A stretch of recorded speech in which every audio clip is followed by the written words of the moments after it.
유교, 선비유, 가르칠교, 공교, 공자교라고도 한다. 이를 모든 도덕을 일관하는 최고 이념으로 삼고 수신, 제가, 치국, 평천하의 실현을 목표로 하는 일종의 윤리학, 정치학이며 수천 년 동안 중국, 한국, 일본 등 동양 사상을 지배해 왔다.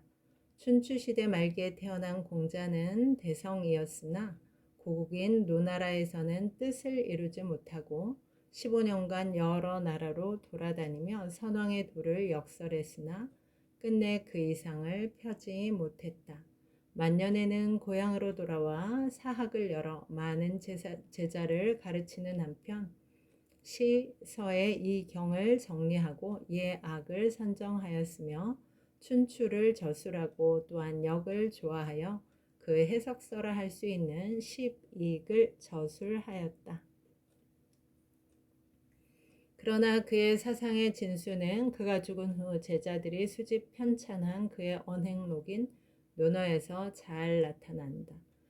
공자는 인을 가장 중시하였으며 인은 곧 효이며 재라 하여 인의 근본을 가족적 결합의 윤리에서부터 시작하여 육친 사이의 진심에서 우러나는 애정을 강조하는 한편 그것을 인간 사회의 질서 있는 조화적 결합의 원리로 삼고 정치에도 전개시켰다.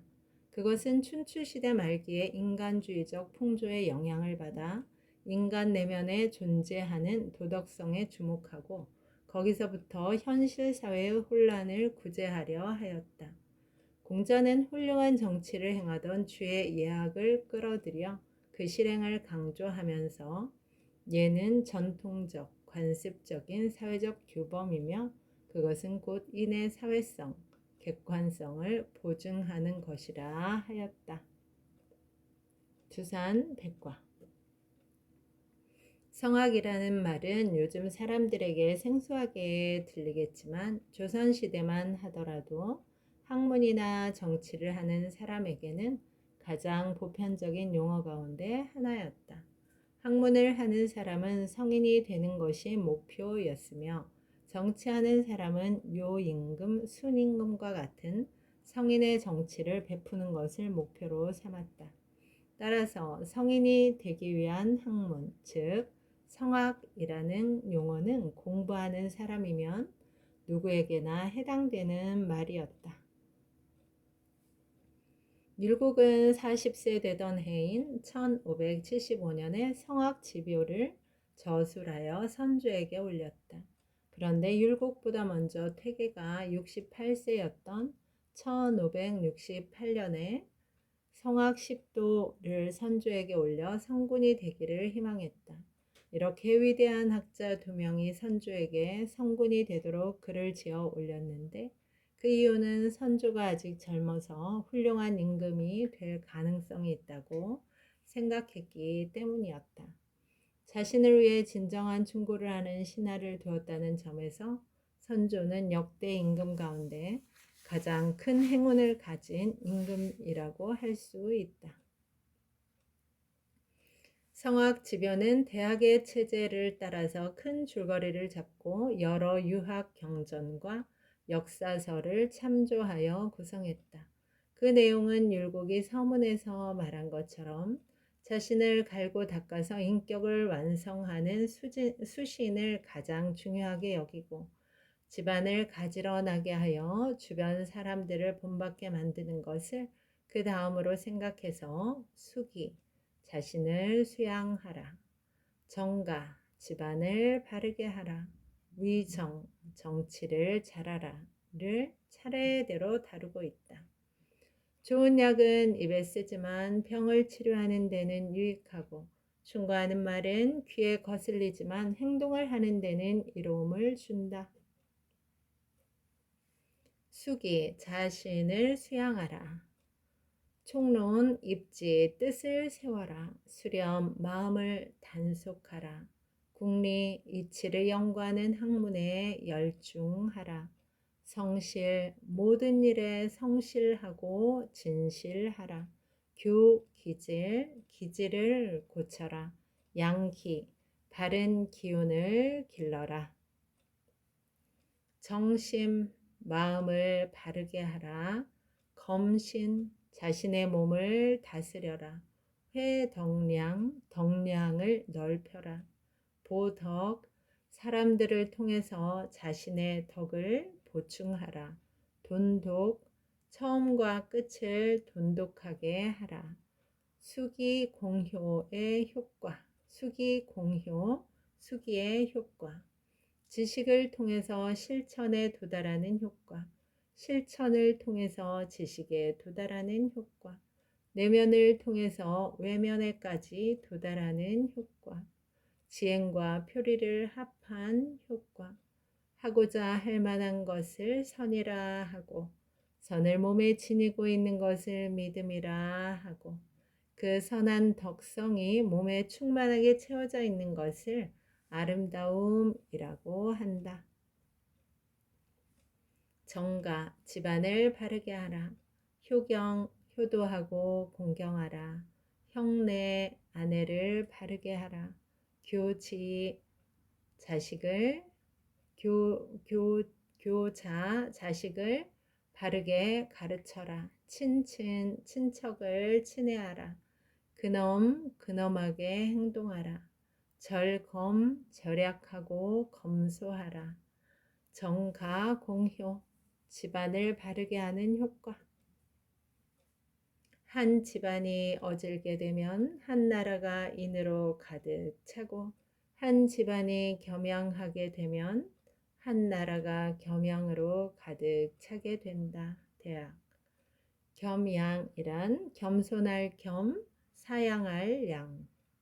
겸손한 태도와 양보하는 마음으로 상대방을 존중하는 자세. 위정, 정치를 잘하라. 용현, 얻은 사람을 등용하라. 취선, 좋은 것을 취할 줄 알아야 한다. 식시무, 시급한 일을 알아야 한다. 법선왕, 선왕을 본받아야 한다. 근천계, 하늘이 내려준 계율을 조심하라. 입기강, 기강을 바로 세워라. 안민, 백성을 편안하게 하라. 명교, 교육을 널리 밝혀라. 위정공효, 올바른 정치의 효과. 위정의 효과는 이니 천하에 미치고 그 은덕과 혜택이 후세까지 흐르는 데 있으니 성인이 할 수 있는 일도 이것에 더할 것이 없습니다. 성리학은 성명과 이기에 대한 학문으로 인간의 본성이 곧 하늘의 이치라고 하는 말을 축약해서 만들어진 용어다. 이 말은 정의가 처음 사용했고 주자가 그의 학설을 계승하여 체계적으로 정리했다. 성리학은 이기 개념을 중심으로 우주와 인간의 생성과 구조를 해명하고 인간의 참된 도리에 관하여 깊이 논의함으로써 과거에 홍보하기 이르지 못했던 학문의 경지를 개척했다. 성리학은 우주와 인생, 보편과 특수를 일관하는 방대하고 심오한 체계인데 그 중심 내용은 태극론, 이기론, 심성론 등으로 구분할 수 있다.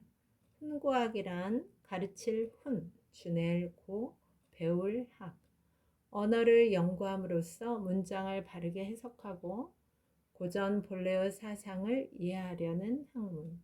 중국의 경서 연구로부터 일어났으며 좁은 의미로는 한, 당, 청대의 훈구학을 일컫는다. 주삼백과. 태극이란 말은 주역 개사전에 나오는 말인데 역에 태극이 있으니 태극이 양의를 낳고 양의는 사상을 낳고 사상은 팔괘를 낳는다 라고 한 말에서 유래한다. 이 말은 바로 태극이 만물의 근원이며 우주의 본체라는 것을 의미한다. 그러나 태극이란 개념이 성리학의 중심 개념으로 등장한 것은 주돈이의 태극도설을 통해서였다.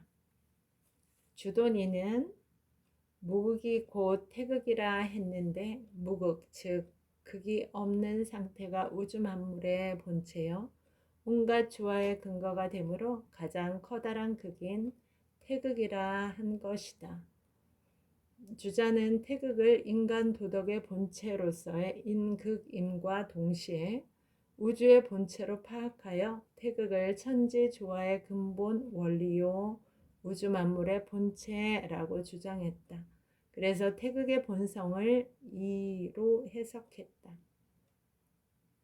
그러나 이때의 태극은 단순히 관념적이고 정적인 존재가 아니라 동과 정의 두 계기를 자체 안에 포함하고 있는 것으로 보았다. 또한 주자는 천지 만물이 전체로서 하나의 태극인 동시에 개별적 사물들은 모두 각각의 태극을 지닌 것이라 했다. 마치 하늘의 둥근 달은 하나지만 이 달이 비추인 강물 곳곳에 모두 달의 모습이 비춰지는 것과 같다. 성리학의 이기론은 우주론이라고 할 수 있는데 주자는 태극을 이 음양을 기라고 하여 이 세계의 모든 존재는 이와 기에 의해서 구성된 것으로 설명했다. 이는 우주 만물의 존재 원리를 지칭하고 기는 만물을 구성하고 있는 진리와 에너지를 지칭한다. 이러므로 이는 형태와 움직임이 없는 무형, 무의한 형이상의 존재를 의미하고 기는 형태와 움직임이 있는 유형, 유의한 형이하의 존재를 의미한다.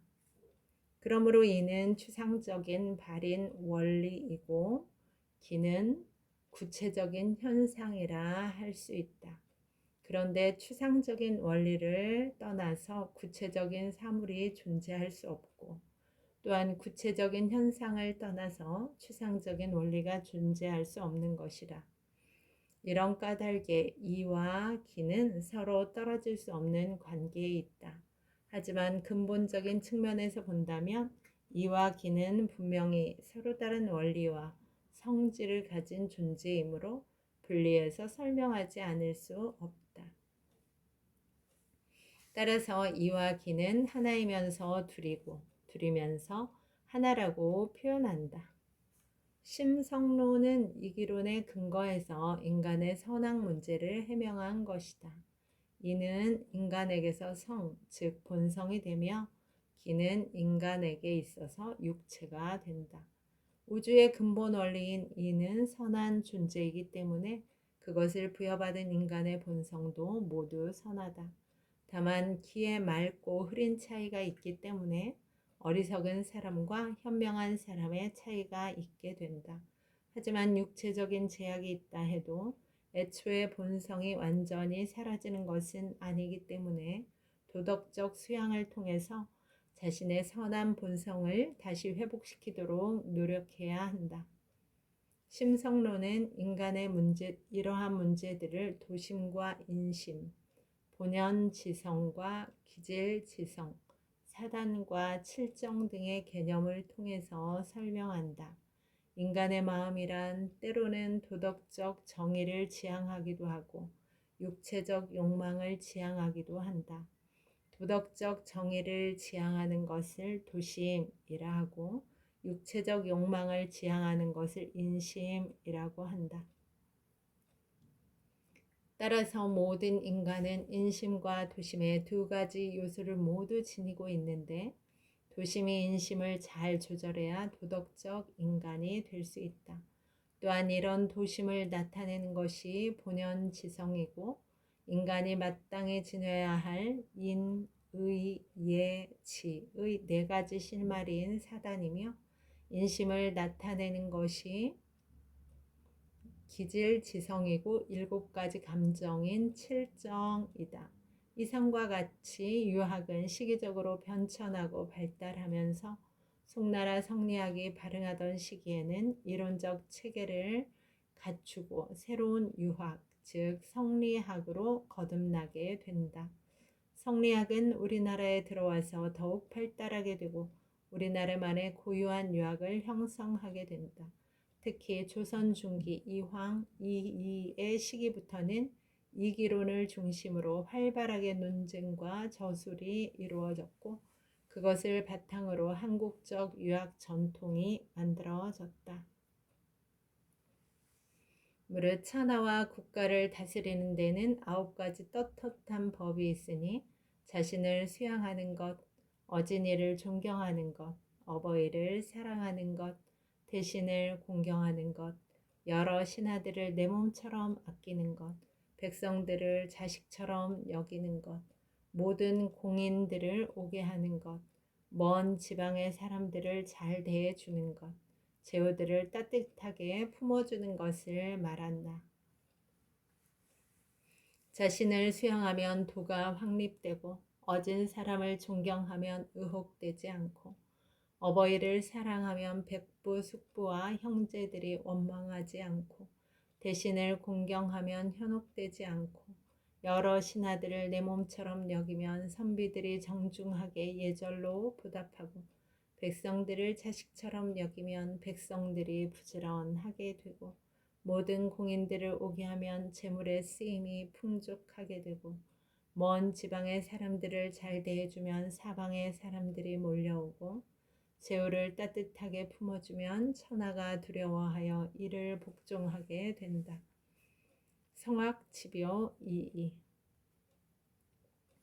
유쌤의 오늘 하루는 16살에 어머니 사임당을 잃고 3년 동안 어머니 묘소에서 심요를 살았던 이 심요살이 이후 19세에 어머니를 잃은 슬픔에 금강산으로 들어가 불교에 심취하게 되고 20살의 봄에 금강산에서 내려와 인생의 이정표를 정하고 그 목표를 실천하기 위해 11가지 구체적인 방안을 세운 자경문 21살에 장원급제하고 23살에 또 장원급제하고 29살에 또 장원급제하여 호조 자랑에 임명되고 48세에 심호육주를 올리고 49세에 서울 대사동 집에서 별세하고 공부도 잘하고 장원급제도 몇 번씩이나 하고 누구에게나 박수를 받고 칭송받을 만한 삶을 살았던 율곡. 그는 과연 그의 삶에 만족했을까? 눈으로 길이 미끄러운 오후의 양평에서 여러분 오늘도 좋은 날입니다. 오늘 하루 잘 살아내느라 수고 많았습니다. 힘내세요. 다음에 또 만나요. 감사합니다.